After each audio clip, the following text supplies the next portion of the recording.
You felt rich for 4 days, then it was all gone. Nobody told you why, nobody told you how to stop it from happening again. That changes right now. Now, let's take an example. Day one, the money hits your account and your brain did something it's never done before. It's all number with a comma that you put in there.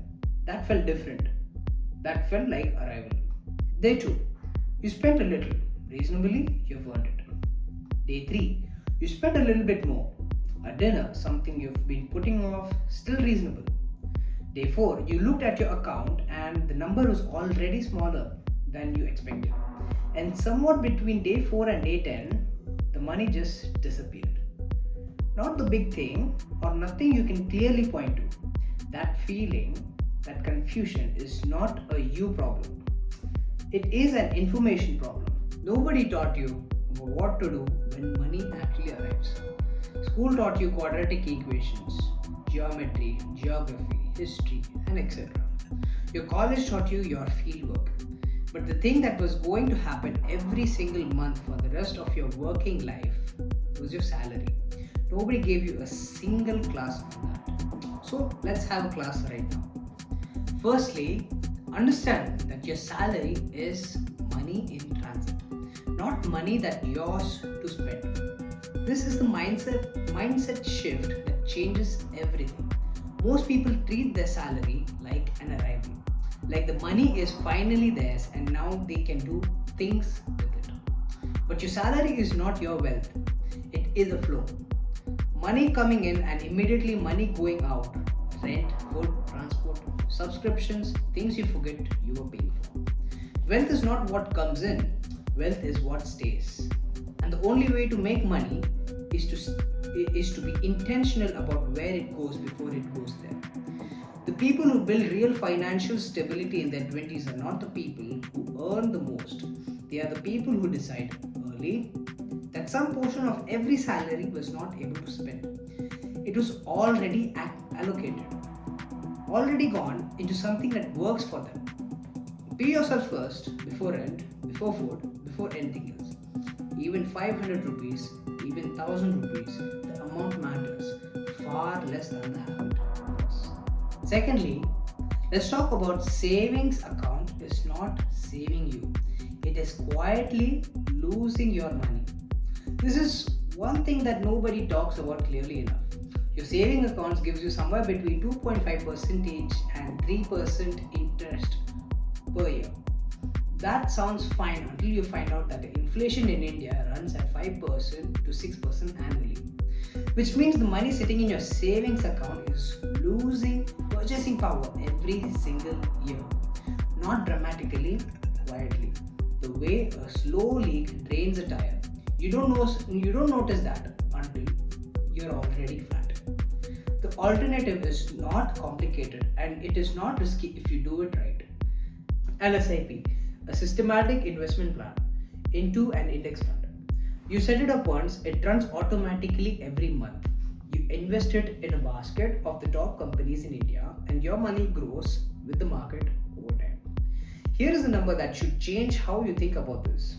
Let's take an example. If you invest 1,000 rupees a month starting at an age of 22 at a 12% annual return, which is roughly what Indian index funds have historically delivered over a long period, by the time you are 40, you will have over 10 lakhs. From 1,000 a month, now here is the painful part. If you wait until you are 28 to start the exact same habit, same amount, same returns, you end up with roughly half that number by the age of 40. You did not lose money by waiting, you lost time. And in investing, time is the only input you cannot buy back, earn back, or make up for with a bigger amount later.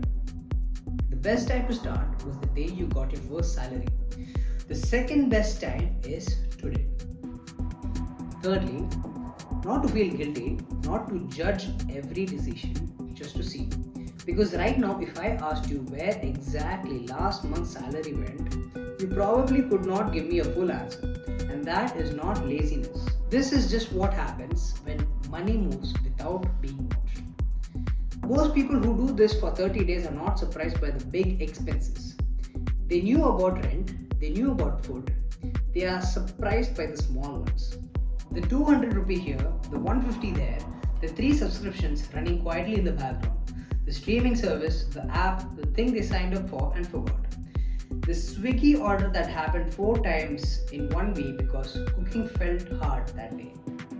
Small money, consistent leaks, month after month. Plug the leaks first, then grow the bucket. Track everything for 30 days. Use your UPI history, your bank statement, a notes app, whatever works. At the end of the month, it clearly you will be able to see all your expenses easily. This document will tell you more about your financial life than any advice I can give you. Fourthly, one rule for credit cards that will save you from a very expensive mistake. If you have one or thinking about getting one, listen carefully. A credit card is not your money, it's the bank's money lent to you for a short period of time with one condition. You pay it back in full by the due date. If you do that every month, the card is genuinely useful. It builds your credit score, it gives you purchase protection, it comes with cashback and rewards. Used right, it is a free short-term loan. If you do not pay it in full, if you pay it in the minimum due and carry a balance, the bank charges you interest.